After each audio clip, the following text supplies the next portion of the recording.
Okay, alright. Welcome back to my YouTube channel. I'm Mandis Vlog. Naku po, matindi to. Panibagong tuklas na naman sa pagkatao ni Senyor Aguila. Pasintabi ho sa mga minor de edad dahil medyo sensitibo itong ating tatalakayin. Senyor Aguila, huli sa akto ang kamanyakan nagmamasturbate sa harap ng mga minor de edad. At siyempre, habang ginagahasa niya ang mga minor de edad, ay nakatakip ng una ng mukha dahil nahihiya kay Senyor Aguila. Dahil Panginoon daw ito, nahihiya sa Panginoon habang ginagahasa, kaya tantanging ginagawa na lang para hindi mahiya ay nagtatakip ng unan. Tinatakpan ng unan ang mukha habang ginagawa ang karumal-dumal na panggagahasa. Nako po, marami pang iyan ang matutuklasan natin diyan sa rolling ng video. At kung bago pa lang po kayo sa aking maliit pa na YouTube channel, inaanyayahan ko po kayo, please subscribe. Sabay-sabay po nating i-like ang video na ito kung nagustuhan nyo po.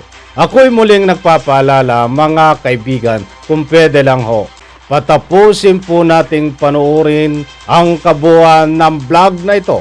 At nang sa ganon, lubos po nating maunawaan. Heto na! Samahan niyo po ako mga kaibigan.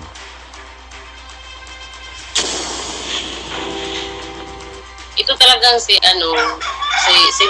senior is matagal ng manyak. Kahit nandiyan sila mga babae, para silang nagtitipon, tapos banding, parang banding na yun ng mga kaklase. Tapos, nandun lang siya sa tabi, nanonood ng porn. Tapos, bigla daw, sisigaw na titingnan nila kung anong nangyari. Nagmamasturbate daw pala, kahit nandun sila, mga babae. Yun yung hindi siya ikinasal doon. Yes. Pero nalaman niya yan. Pero sabi niya, akala niya hindi yun bawal. Akala niya okay lang yun. Kasi sabi daw itong right hand ni Jerry's na babae, sabi niya na ano Janet. ka daw? Yes, Janet, ano ka daw? wag mo nang Yes. yung mga kriminal dapat pangalanan yan. Hindi pwedeng yan. Ito right hand. Sampalin ko yan ng right hand ngayon. Sige ko na. And sabi niya, swerte ka daw. Kasi afterlife, malaki ang ganti sa'yo. Magiging isang malaki kang, parang princess, parang ganon. Reyna. Yes, yung matatanggap mo. Yung award mo, afterlife. Yun yung sinasabi. So, ayan. Kapag yung babae na natitipuhan ng Panginoon nila, tapos ina-approach, hindi na siya magnuno kasi feeling niya, ay, kasalin na ako. I am blessed. Parang ganon. Kasi ikaw yung ikaw yung nakasali sa puting panyo na binigyan ng puting panyo. yun. Oh. Kaya, kaya kapag ina-approach sila ni Janjan, ganyan agad. So, ang pagpapaliwanag pala sa mga bata na parang extra points. Extra points pag pumayag silang makipagtalik kay Jerry. Habang sila ay mga birhen, dahil nagustuhan sila ni pag sila ay pumayag, extra points yun bukod sa pagiging santa. Yes. Maging isang malaki ka. Sa posisyon parang higher rank yung pagiging santa. Okay? Yes. So, meron akong nakakalap na ito yung isang magandang bini-bini na dalaga na habang ginagamit ni Jerins ang pobreng bata nakatakip ng unan sa mukha dahil naiilang siya sa matabang nagpapanggap na isang Diyos. Hindi niya kayang tignan ang animal na gumagamit sa kanya. ikaw ba'y naniniwala na ito ay totoo? Yes, kasi ito din ang sinaysay sa akin, sinabi sa akin. Sinabi niya na matagal hindi nung alam, ito yung nangyari. So, sinabi ko sa kanya, so, totoo talaga yung sinasabi ng babaeng ito. Kasi, the way she described yung nangyari, yun din sinabi ng babae na yun yung nangyari sa kanya actual nung time na yun. So, totoo talaga na pinaganon niya nung una na, pinaganon daw. Hiya ako kasi Panginoon yun yung gagamit sa kanya. So, mahihiya siya. So, hindi, wala siyang lakas na magsabing no dahil siya Panginoon. Takpan mo na lang yung mukha mo hindi ka mahiya. Si Janet ang si Janet ang nagbigay ng instructions kung ano ang gawin niya para hindi siya mailang. So, yun yung sabi sa akin. Ito talagang si senior is matagal ng manyak. Kahit nandiyan sila mga babae, para silang nagtitipon, tapos parang banding na ng mga kaklase. Tapos, nandun lang siya sa tabi, nanonood ng porn. Tapos, bigla daw, sisigaw na titingnan nila kung anong nangyari. Nagmamasturbate daw pala, kahit nandun sila, mga babae. Yun yung sabi sa my God. Yes. Yes. So, talagang naniniwala ako sa mga sinasabi nitong mga babae na to na totoo na bago niya ikasal sa iba, is ginagamit po niya kapag tipo niya yung babae. Yes, naniniwala ako. Biro mo yan. Ay. Napaka karimari-marim na, lovely. Yes. So, sa part ko yung nay, tas kapatid ko yung ginaganon. Hindi ko matatangga. Kasi minor siya nay.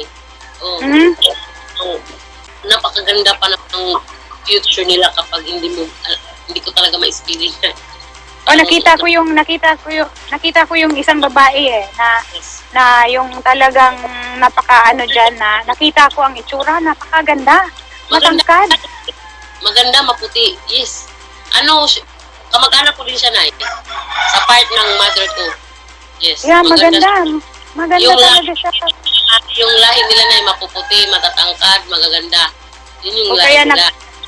Kaya nagustuhan ni Jerry Skilario. So, pala, kung tingnan mo yung kasama namin na witness na nagsasabi din na in-approach siya na gusto siyang gamitin. Itong babaeng lumabas na issue, kung ipagtagpi mo na ito talaga yung gusto niya ng mga babae, mga mapuputi, magaganda. Kasi yung maraming witness maputi din, maganda, na yung in-approach niya. Nakita ko. No. Ayaw ng bata. Yun. Kaya nakita ko, maganda nga. Maputi talaga at So, grabe no. Okay, alright. Dito na naman tayo mga kaibigan. Kumusta po kayo? Nako, matindi. Pasintabi po sa mga minor de edad na nanonood dito sa aking maliit pa na YouTube channel. Okay, talagang mainit. Mainit na naman itong ating tatalakayin mga kaibigan. Katulad nga po ng nababanggit ko ay patindi ng patindi.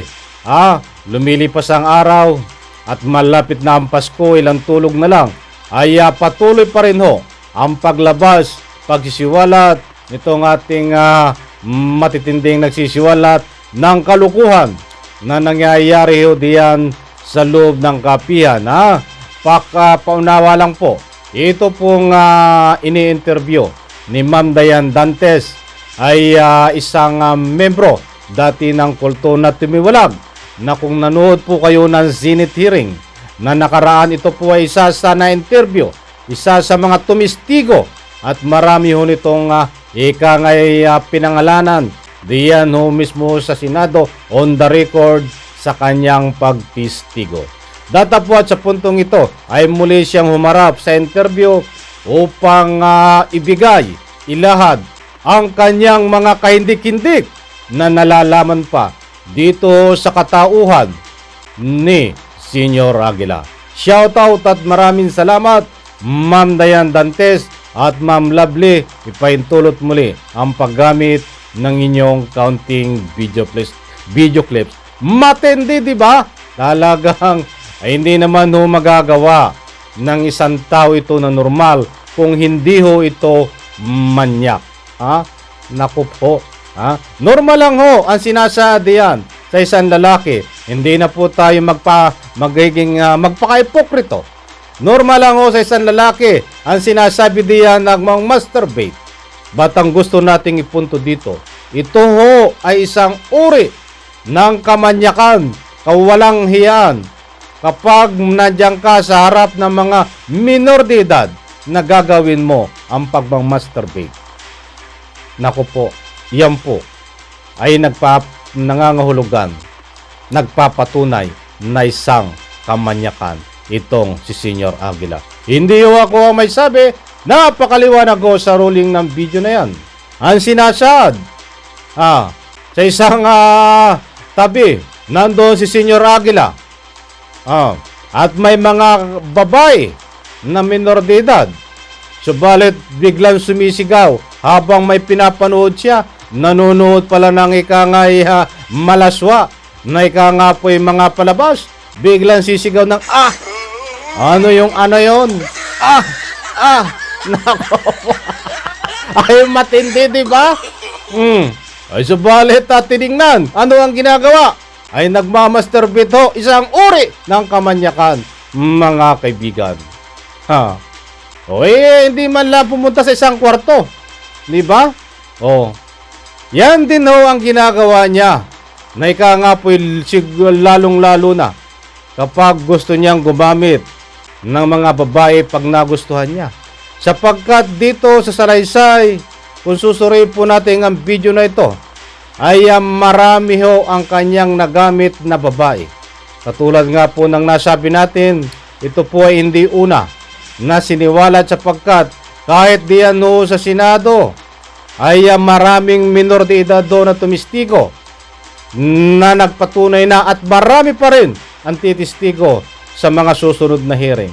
Pinatunayan po nila diyan na sila inaakit ni Senyor Aguila na makipagtalig sa kanya kay Senyor Aguila dahil siya ang Panginoon. Subalit yung iba ay hindi ho pumayag. Yung tumistigo diyan sa Senado na iba ay hindi pumayag. Mga kaibigan, but dito ho, kung papansinin po natin sa video na ito, ay mayroon na mga pumayag, mga kaibigan. According ko dito sa nagsiwalat, at yung isa ay kamag-anak niya pa, mga kaibigan. Bakit sila napapayag? Dahil sa doktrina ho, sa pambubugaw nitong tinatawag na pangalan na nabanggit dyan na isang babae. Dapat nga makipagtalik kay Senyor Aguila dahil siya ang Panginoon, hindi makaindi. Ngayon, pumayag nga yung babae. Sa pagpayag niya ay medyo siya ay nahihiya. Abay talagang matindi, di ba? Bakit nahihiya? Dahil ang makakatalik niya ay isang Panginoon. Nakalukuhang bastos. Panginoon na bastos. Pambihira, ang lakas ng loob, gagamitin pa ang Panginoon sa pagtatag para matikman lang ang isang babae. Ngayon dahil siya ay nahihiya, itong babae na pumayag sa pagkipagtalik dito kay Senyor Aguila ay gumagawa po ng paraan. Tatakpan ng unan ang kanyang mukha. Alam niyo ho, ang kultura ng isang Pilipino, hindi lahat. Kapag nahihiya ka ho sa iyong kaharap minsan, lalo na pag minor de edad, ay magtatakip ka ho kung anumang bagay ang hawak mo. Datapwat ito ay nasa isang kwarto, ang hawak niya ay unan dahil ginagahasa siya. Panggagahasa na ang tawag dito. Diba? Ang hawakan naman niya ay unan, nakatakip sa kanyang mukha. Huwag lang makita si Senyor Aguila dahil nahihiya siya sa Panginoon. Naku po, Diyos mio mahabagin, Santissima Man la Virgen. Talagang kaya marami ho ang nagsasabi diyan sa comment section na ika nga po, dapat ito kung mayroong parusang bitay ay dapat bitayin, mga kaibigan. Dahil hindi lang ho isa ang nagsasabi, marami ang nagsasabi. Mga buhay na testigo na may katotohanan po ang mga sinasabi ng mga testigo. Nako po, marami po ito. Sapagkat ito ay ilang taon hong namamayagpag diyan sa kapihan. Ang gusto ko pong ipunto dito, ilan lang po yan ang mga testigo na ika nga po yan nagsiwalat dahil protektado po sila ng gobyerno. Paano pa itong napakarami na nandiyan ho na biktima ni Senyor Aguila na mga minor de edad, nagkikipagtalik, pumayag. Dahil sila ho ay pumayag sa doktrina ni Senyor Aguila. Kahit takot po sila, ngayon lumantad. Dahil nandiyan po sila sa kapihan kasama ang kanilang magulang, ay takot na takot po sila, mga kaibigan. Napakalaki po ang takot nila kahit gusto nilang lumantad ay hindi po makapagsabi ng ika nga po'y dapat isiwalat dahil nakagapo sila sa kuko ni Aguila ngayon. Kahit si Senyor Aguila ay nandiyan sa kulungan dahil may mga galamay na iniwanan nito si Senyor Aguila upang maghimok. Ganito ang gawin natin, lalo pa nating pagtibayin ang pananampalataya pagsamba sa ating Diyos na buang. Iyan po ang mga doktrina muli na lumalaganap diyan sa loob ng kapihan kahit wala si Senyor Aguila. Natalakay na po natin kahapon niya na dapat binigyan din ng pansin. Putulin, harangin kung sino paman ang nandiyan na naiwan, imbestigahan, gumawa ng paraan para maharang at nasa ganon hindi muli magkaroon ng transaksyon na i-develop muli ang tao na mga membro na huwag bumitaw. Dahil hanggang ngayon ho, sa kabila ho ng pagdurog sa katauhan ni Senyor Aguila, kahit sabi pa ito isang manyak, kahit sabi pang isang nanggagahasa, ni isa ho, simula nung Senate hearing, wala hong tumiwalag. Bagkos tumibay pa ang kanilang samahan sa makatuwid. Ang gusto po nating ipunto dito, hindi po sila naniniwala na ang pagkatao ni Senyor Aguila ay isang hindi mabuting tao. Bagkos kaya po sila ay hindi tumitiwalag hanggang ngayon. Ay naniniwala po sila mabuting tao at tama ang ginagawa ng panggagahasa nito si Senyor Aguila. But kung ito po ay naagapan at gumawa ng plan B ang ating kinaukulan na nag-iimbestiga sa pamumuno po ni Senador Bato, kung ito ay mayroong plan B na dapat harangin, bigyan ng ika nga po para hindi makagalaw itong mga namumuno na iniwanan ni Senyor Aguila sa kultong ito, hindi po sila mahihirapan na ito ay buwagin. Hindi po sila mahihirapan na isa-isa ay bumaba ito, mga kaibigan. Sabagkat ang dahilan ho ngayon kung bakit sila nandiyan pa rin, walang tumitiwalag, ay patuloy pa rin ang pananampalataya sa kalukuhan na doktrina ni Senyor Aguila. Kahit sabihin pa nila na ito ay isang kalukuhan lang ang ginagawa ni Senyor Aguila, hindi po sila naniniwala. But may mga kaibigan, sa lahat ng hindi po nakakabisita pa sa aking upload ilang hours na nakakaraan, pasyalan nyo po, i-like nyo, at nandyan din po ang kabuuan police tour nitong pinadaanan natin ng pagtatalakay. Maraming salamat po mga kaibigan, at alam ko po nakuha nyo ang gusto kong ipunto dito. Maliwanag ko dito, huli sa akto na nagmamasturbate ito si Senyor Aguila na isang uri nagpapahiwatig na isang manyak sa harap po ng karamihan na minor de edad. At habang ginagahasa niya, habang nakikipagtalik siya sa mga pumayag na minor de edad upang makipagtalik sa kanya, ay tinatabunan ng mga minor de edad ang kanyang mukha ng unan dahil nahihiya siya makipagtalik sa Panginoon. Nang tinatawag nilang Panginoon ay si Senyor Aguila na isang kalukuhan. Ito, Diyos mio, mabagin. Maliwanag po mga kaibigan, hindi po tayo nagpapakalat ng fake news. Kung ano man mga public opinion na nararagdag dito, at ika nga po ay napapanood nyo't naririnig, yan ay pawang public opinion na nagbabasyo tayo diyan sa ruling ng video na pinapakita ko po sa inyo.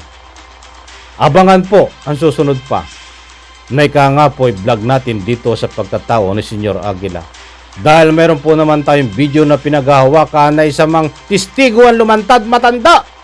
79 years old ba ito? I'm sorry. Alam ko 79 years old. Nakaligtas sa kamay ng kuko ni Aguila. Na pinaslang subalit na buhay. Ang akala ho nila ay patay na subalit buhay. Ngayon lang po lumantad mga kaibigan. Buhay na buhay! Ang kabuang istorya po mga kaibigan, hindi po ito fake news. Unahan ko kayo sa susunod nating vlog. Ipapakita ko po sa inyo kung ano ang nangyari, kung bakit siya nakaligtas sa kuko ni Senyor Aguila. Ang akala po nila talagang patay na ito, subalit buhay at lumantad. Kabang-abang, kahintik-hintik ang video na ito. Maraming salamat, pagpalain po tayo lahat. Sabay-sabay po nating i-like ang video na ito. Diyan po sa comment section. Huwag po kayong magsawa, magbigay ng public opinion. Pagpalain po tayo at palakpakan.